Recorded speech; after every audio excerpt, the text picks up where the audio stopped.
ਜੱਟ ਨੂੰ ਬੁਲਾਉਣਾ ਹੈ ਗਵਾਂਢੀ ਨੂੰ ਦਿਓ जब गुआंढी में मार्केट है चित्रकार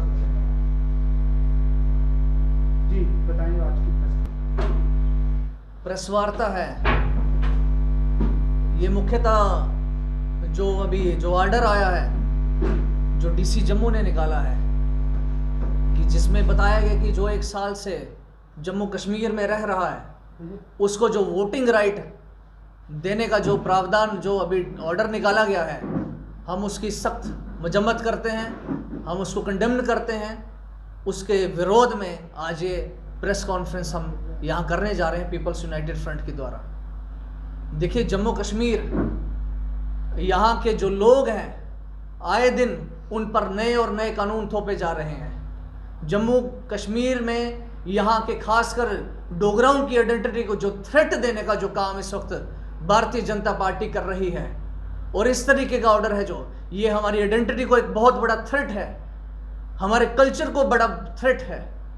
और भारतीय जनता पार्टी अगर ये चाहती है कि हम आने वाले दिनों में बाहर के यूपी, बिहार और अन्य गुजरात के जो बाकी और अन्य राज्यों से वोटरों को लाके कि जम्मू कश्मीर में हम क्लीन स्वीप करेंगे, तो ये उनकी मंशा गलत है। आपने जम्मू के सहारे इस राज्य के अंदर एंट्री की और आज जम्मू को ही लताड़ने की कोशिश की जा रही है। आज जम्मू के ही लोगों को उनके हकों से वंचित रखा जा रहा है। बेरोजगारी इस वक्त चरम सीमा पर है। आए दिन हम देख रहे हैं क्राइम रेट किस प्रकार से बढ़ा है और क्राइम को बढ़ाने वाले कौन लोग हैं? ये बाहर से आए हुए वही लोग हैं जिनका जो जो जो सोच है जम्मू को लेके, जिनकी जो सोच है जम्मू कश्मीर को लेके वो गलत है। हम जम्मू कश्मीर में यहाँ बेरोजगारी पहले इतनी नहीं थी जितनी आज की डेट में है। आए दिन हमारा नौजवान इन समस्याओं से दो चार हो रहा है। इनको फंसे हुए हैं एक डार्क टनल में, कोई रास्ता नहीं दिख रहा है। और ऐसे दौर में जब इतनी विकट परिस्थितियां हैं जम्मू कश्मीर के अंदर और एक और ऑर्डर लाना और उनकी मंशा ये है कि हम जम्मू कश्मीर के लोगों को इनकी आइडेंटिटी को डाइल्यूट करेंगे, ये एक बहुत बड़ा थ्रेट है। हम इसके विरोध में खड़े हैं। हम चाहते हैं कि सरकार इस ऑर्डर को रिव्यू करें और इस तरीके का जो उनकी सोच है, जो उनकी मंशा है, उसको हम कतई भी पूरा नहीं होने देंगे। और मैं मुख्यतः एक और बात कहना चाहता हूँ, जिस प्रकार से हम देखते हैं हमारे जो नौजवान हैं वो आज की डेट में उनको सरकारी नौकरी तो है ही नहीं और प्राइवेट सेक्टर में जब वो जाना चाहते हैं तो प्राइवेट सेक्टर में यही बाहर के लोग बैठे हुए हैं। और प्राइवेट सेक्टर में ये जो बाहर के लोग बैठे हैं इनको हमारा जो हक है ये यही लोग छीन रहे हैं। और इनको अब वोटिंग राइट देके सरकार अगर ये जताना चाहती है कि कठुआ के इंडस्ट्रियल एरिया से, सांबा के इंडस्ट्रियल एरिया से, बड़ी ब्राह्मणा के इंडस्ट्रियल एरिया से इनके अपने विधायक चुन कर आए, तो ये हमें कभी कतई बर्दाश्त नहीं होगा। जिसको वहम है, जिसके दिमाग में कोई शंका है, मैं उसको चैलेंज करूंगा कि 1 महीना गोविंद सर के उस एरिया में रहकर बता दीजिए और जहां यूपी और बिहार के लोग रहते हैं फिर हमसे बात कीजिएगा कि जम्मू कश्मीर के बाकी एरिया सुरक्षित हैं कि वो एरिया सुरक्षित है जहां ये लोग बसे हुए हैं। एक साजिश के तहत अगर आप जम्मू कश्मीर की आइडेंटिटी को इस तरीके से डिल्यूट करना चाहते हैं, खासकर मुख्यतः अगर किसी को सबसे बड़ा थ्रेट होगा तो डोगरा कल्चर को थ्रेट है। कश्मीर में कोई नहीं जाने वाला। कश्मीर में आप कश्मीरी पंडितों को वहां सेटल नहीं कर पाए और जम्मू कश्मीर में और जम्मू के अंदर खासकर यूपी और बिहार के लोगों को सेटल करने की बात है। ये कैसी मानसिकता है? जम्मू कश्मीर का अगर हिंदुस्तान के साथ कोई इलाक़ हुआ था वो इंस्ट्रूमेंट ऑफ असेशन के तहत बताया जाता है। और इंस्ट्रूमेंट ऑफ असेशन में महाराजा हरि सिंह ने जो चाहते थे कि जम्मू कश्मीर का जो डोगरा है, जो कश्मीरी पंडित है, यहाँ के जो बाशिंदे हैं, उनकी आइडेंटिटी को थ्रेट ना पहुँचे, उनकी जॉब्स को थ्रेट ना पहुँचे, उनकी लैंड को थ्रेट ना पहुँचे। लेकिन इस तरीके से आइडेंटिटी को डिल्यूट करने की जो साजिश है ऑलरेडी हम देख चुके हैं कि जॉब्स के अंदर, लैंड में इन्होंने किस प्रकार से बाहर के लोगों को तरजीह देने की कोशिश की है। अब वोटिंग राइट देखें, अब हमारे वोट का जो अधिकार है उसको भी खत्म किया जा रहा है। यूपी और बिहार के लोगों को नहीं पता है, जो 1 साल पहले यहाँ आया होगा वो इन समस्याओं से नहीं दो चार हुआ है, उसे बॉर्डर की सेंसिटिविटी का ज्ञान नहीं है, उसे हिली एरियाज़ की सेंसिटिविटी का ज्ञान नहीं है, उसे जम्मू कश्मीर के लोगों को जो तकलीफ़ें हैं उनका कोई ख्याल नहीं है। और ऐसे लोग हमारे सिस्टम के अंदर कौन बैठेगा उसका चुनाव करेंगे। और इस तरीके से जो भारतीय जनता पार्टी की मंशा है हम उसके विरोध में खड़े हैं। और मंदिरों के शहर में दूसरा बताऊं, जो शराब का कारोबार जो धड़ल्ल से बढ़ाना चाहते हैं ये लोग, युवा बेरोजगार है, युवाओं को रोजगार नहीं दिया जा रहा, यहाँ युवाओं को शराब परोसी जा रही है। ये वही भारतीय जनता पार्टी है जो हिंदुत्व की बात करती है।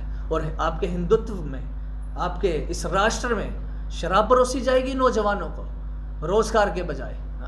क्या यही है? अगर यही है, यहाँ इतनी पवित्र जगह है, माँ वैष्णो देवी का स्थान है, यहाँ ऐसे पवित्र इलाके में, ऐसी जगह पे आप शराब को परोसेंगे, शराब को बढ़ा। पहले तो दुकानें खुला लिया आपने, अब डिपार्टमेंटल स्टोर में भी शराब को परोसने का कार्य किया जा रहा है। हम कड़ी निंदा करते हैं सरकार को।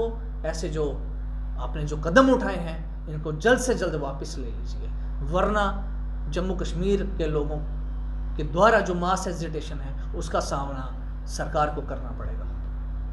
तो क्या देखते हैं कि आखिर क्यों जो है साजिश रची जा रही है जम्मू के इतिहास को खत्म करने की, उसके साथ छेड़छाड़ करने की? क्योंकि यही भाजपा है जो कहती थी कश्मीर से लेकर कन्याकुमारी तक देश एक है, और आज उन्हीं के कुछ नेता एक तरफ विरोध करते हैं, दूसरी तरफ स्वागत करते हैं। तो क्या देखते हैं, विपक्ष भी उनका और पक्ष भी उनका? देखिए, ये मैं इनके नेताओं को नेता मानता ही नहीं। नेता वो होता है जो टॉर्च बेरर का काम करता है, नेता वो होता है जो जनता की जो आकांक्षाएं हैं, जो जनता के रिजेंटमेंट है उसको पटल पे रखता है, उसको डायरेक्शन देता है। लेकिन ये ऐसे कंफ्यूज्ड लोग हैं, ये इनको मालूम ही नहीं है। इनकी कंफ्यूजन इस तरह पे है, एक तरफ विरोध करेंगे कि देखिए चोरी की वारदातें बढ़ रही हैं, देखिए क्राइम रेट बढ़ा है यूपी और बिहार के लोगों के आने से, हाँ। और दूसरी तरफ जब वोटिंग की बात आएगी तो वोटिंग में ये क्या करेंगे, ये कहेंगे कि यही लोग, हाँ हिंदुस्तान तो एक है, आप इनको शरण दीजिए यहाँ, हाँ। अगर इतने आप दयावान हैं तो आपको फिर तकलीफ नहीं होनी चाहिए बाहर के लोगों से भी। फिर दुनिया के अलग अलग देशों में बड़े सारे लोग जिनको और रिसोर्सेज का जो कमी है उनको भी बुला लीजिए, रेड कारपेट बिछा दीजिए सबके लिए। मानसिकता आपका सोच क्या है? जम्मू कश्मीर 1,50,00,000 की जनता, जहां उन्होंने आपसे कभी नहीं कहा कि आप बिहार और यूपी के लोगों को यहाँ वोटिंग अधिकार दीजिए, उन्होंने नहीं कहा कि हमें यहाँ शराब की दुकानें खुला दीजिए। जम्मू कश्मीर के लोगों की आपने बात सुनी नहीं, और दिल्ली से जो फैसला होता है इनको मालूम कहाँ है? ये भारतीय जनता पार्टी के लोगों को मालूम ही नहीं, जम्मू कश्मीर के जो हैं ये नेता बने हुए हैं, इनको नहीं मालूम कि फैसला क्या आ रहा है। ये सुबह जब उठते हैं फिर इनको मालूम पड़ता है, फिर अपनी पार्टी को डिफेंड करने के लिए अलग अलग और जो लॉजिक दिए जाते हैं वो लॉजिक सही मायनों में है ही। क्या देखते हैं, लूट का अड्डा बनाया जा रहा है? देखिए, लूट का अड्डा तो बन चुका है। हमारे रिसोर्सेज पर डाका किस तरीके से डाला जा रहा है? माइनिंग सारी पंजाब के हाथों में है, शराब का कारोबार पंजाब के हाथों में है, हमारे जो बड़े बड़े एनर्जी के प्रोजेक्ट्स हैं वो उनको आप सेंट्रल गवर्नमेंट के हाथों में दे रहे हैं। क्या मतलब कि अगर आप कहते हैं यहाँ पहले बाप बेटे की सरकार थी, बाप बेटी की सरकार थी, और अब किसकी सरकार है? अब गुजरातियों की सरकार आएगी यहाँ। अब गुजराती फैसला करेंगे जम्मू कश्मीर का, जम्मू कश्मीर का फ्यूचर क्या होगा। जम्मू कश्मीर का अपने फ्यूचर ये तय किया है कि यहाँ एम्प्लॉयमेंट की जो अनएम्प्लॉयमेंट का जो रेट है वो हाई स्तर पर है। आपने ये फैसला किया है कि यहाँ जगह जगह शराब की दुकानें खोली जाएंगी। मंदिरों को शहर में इस तरीके का कार्य करते हुए आपको शर्म नहीं आती?